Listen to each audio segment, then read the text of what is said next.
بالله من الشيطان الرجيم.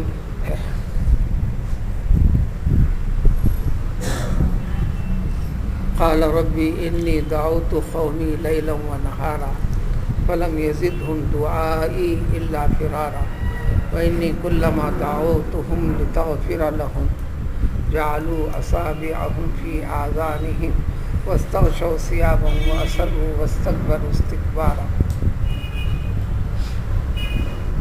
حضرت نوح علیہ السلام نے اللہ تعالیٰ کے ارشاد کے مطابق جو اللہ تعالیٰ کی طرف سے آپ مکلف تھے، پابند تھے، رسالت کے پیام کو پہنچانے کے لیے، بتانے کے لیے، انہوں نے اس کے پہنچانے میں کوئی کسر باقی نہیں رکھی.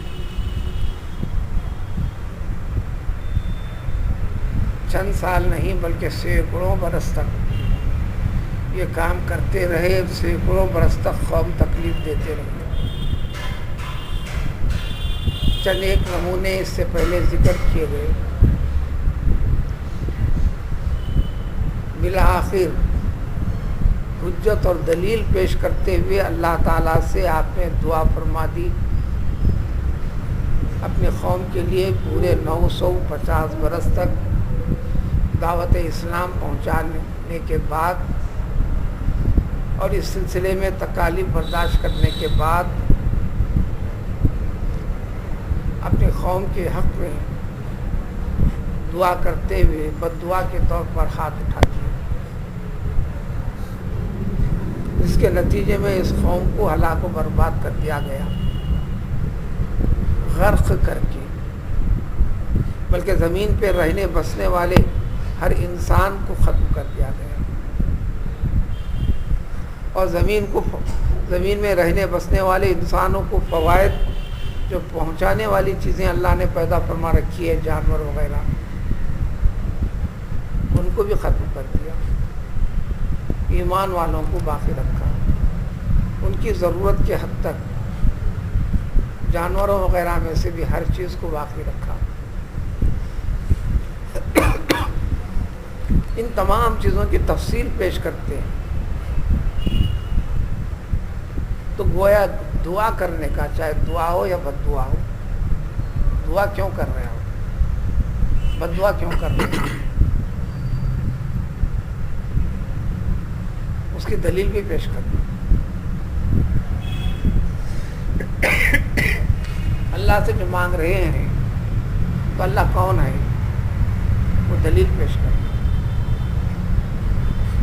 لہذا مغفرت فرمانے والی ذات آپ کی ہے، آپ میری مغفرت فرمائیے.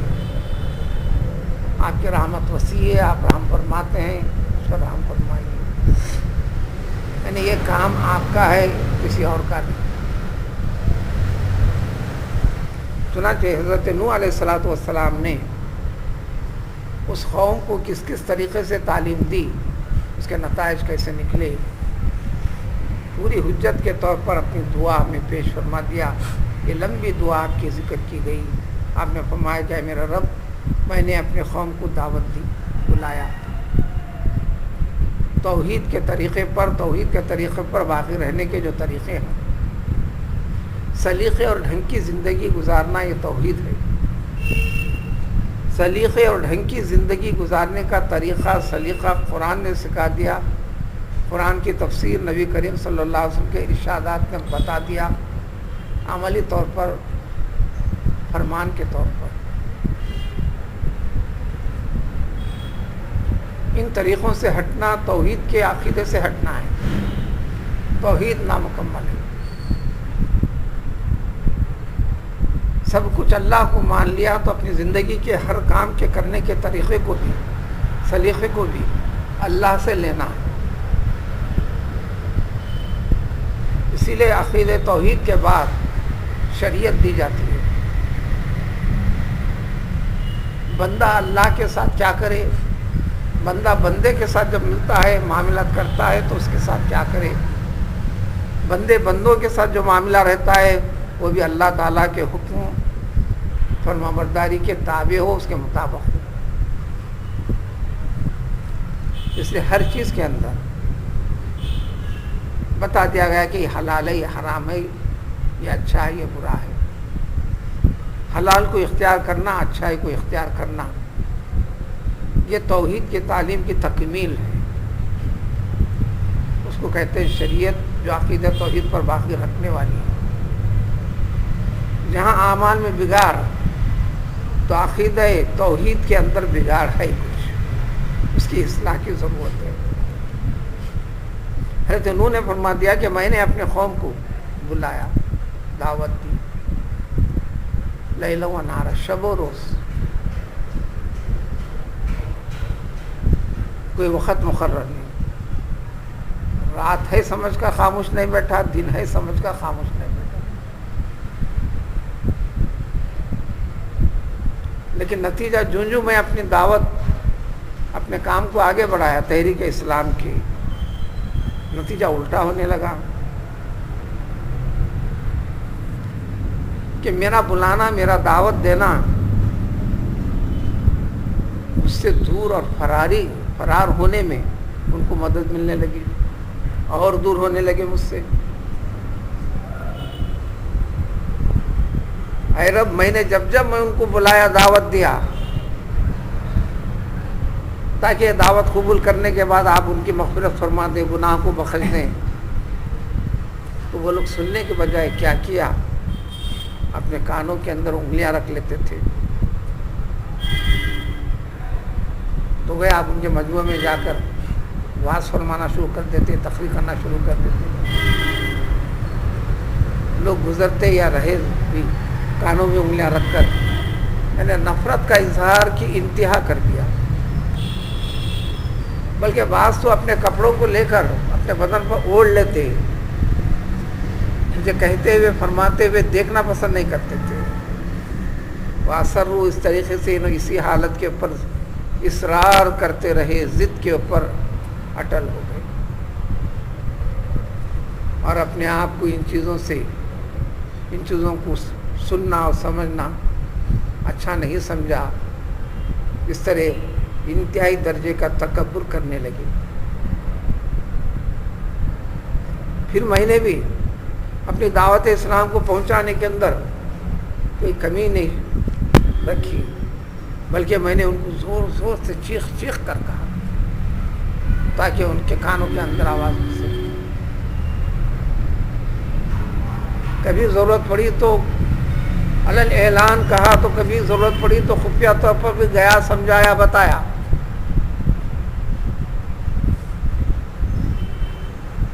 اور قوم اپنی بدعملیوں کی وجہ سے اس کے نتائج ان کی زندگی میں ظاہر ہو گئے تھے. یہ خدائی قانون ہے جو بنا کر رکھا ہے اللہ تعالیٰ نے. اس دنیا کی زندگی کے اندر بڑی تبدیلیاں لا لیتے ہیں نافرمانی پر، کیونکہ ساری چیزیں اللہ کی، ساری نعمتیں اللہ کی. انسان اس سے فائدہ کرے اور اس کو نہ مانے،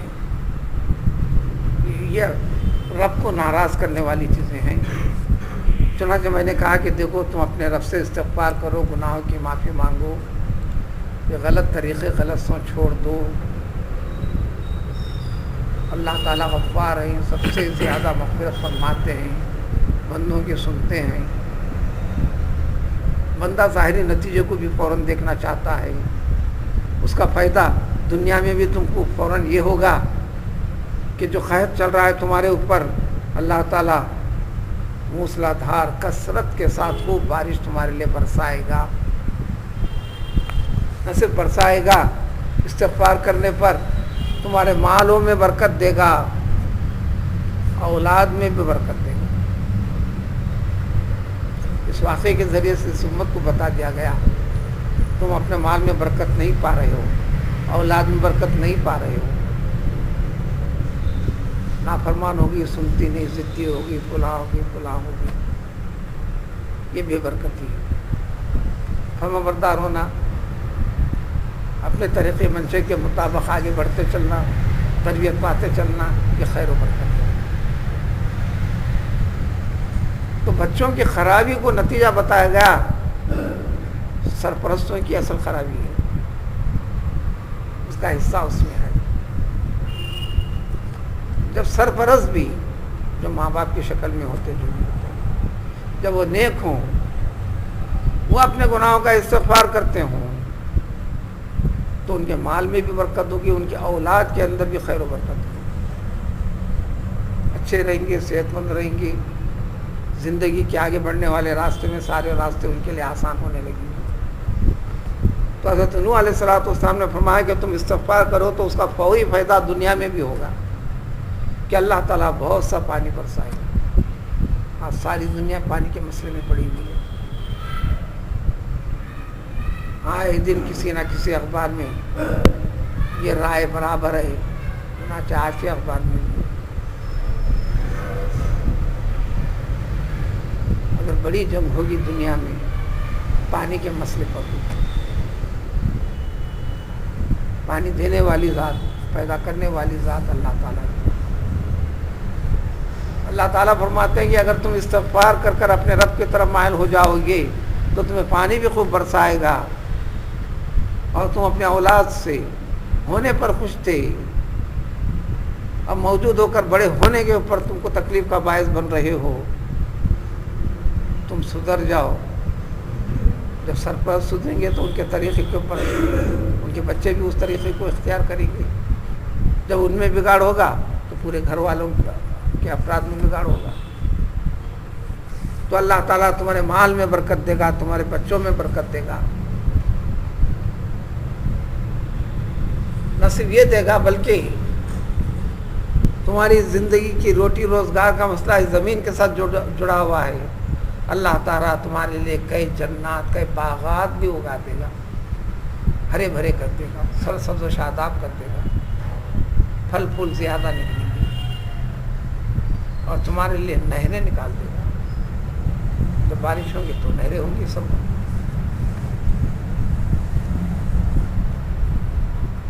جب یہ انداز سے بھی کام نہیں چلا تو میں اپنے انداز میں یہ بھی اختیار کر کے اپنے قوم کو بتایا, اللہ تعالیٰ اے لوگوں آخر ہو کیا گیا تمہیں, تم اللہ تعالیٰ سے پر امید ہوتے کیوں نہیں؟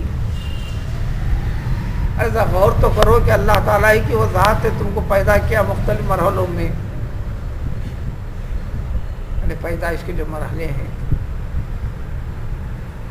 جس کو قرآن جگہ جگہ تفصیل پیش کرتا ہے کہ انسان کو ایک ادنا پانی کے خطرے سے, پھر اس خطرے کو فلاں فلاں مرحلے سے گزارا, اس کی طرف اشارہ ہے.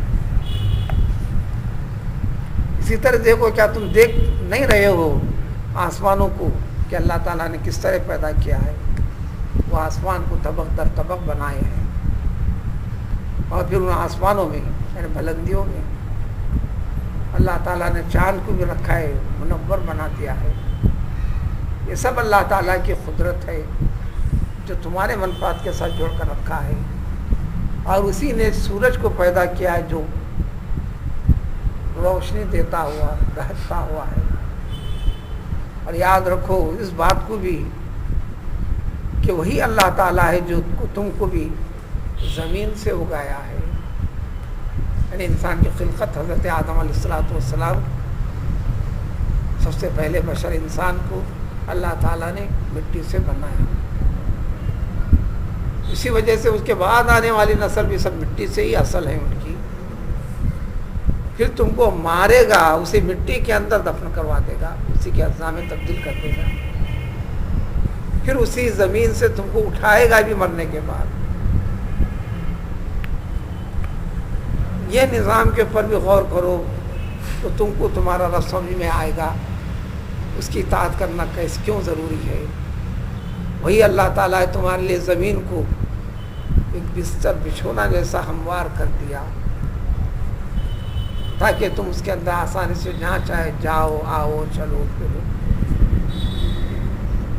یہ دلائل پیش کر کر میں نے اپنی دعوت رسالت کے اندر انسانوں کو مائل کرنے کے لیے کیفیتیں بتایا, وقت کے ساتھ جڑی ہوئی چیزوں کو واضح کیا, اور اطاعت و فرمانبرداری کرنے پر دنیاوی حاصل ہونے والے فوائد کو ذکر کیا, پھر آخرت کے دائمی فوائد وغیرہ ہر چیز کی تاکید کی, تعلیم دی, اور اس سلسلے میں ہونے والے سارے مصائب کو میں نے برداشت کیا.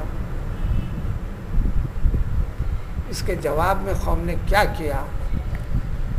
قوم نے ایک نہیں مانا بلکہ آگے بڑھ بڑھ کر بت پرستی کی طرف آگے بڑھے۔ آنے والی آیتوں میں ان کی نافرمانیوں کا تذکرہ، تو پھر حضرت نوح علیہ السلام کی بد دعا کا نتائج اور بد دعا کرنے کے ان سارے دلائل کو پیش کرنے کے بعد پھر اس قوم کی بربادی کے لیے دعا کے لیے کیا کیا طریقہ اختیار کیا، چنانچہ اللہ تعالیٰ نے قبول بھی کیا، اس قوم کو ہلاک و برباد بھی کیا، جس کی تفصیل مزید اگلی آیت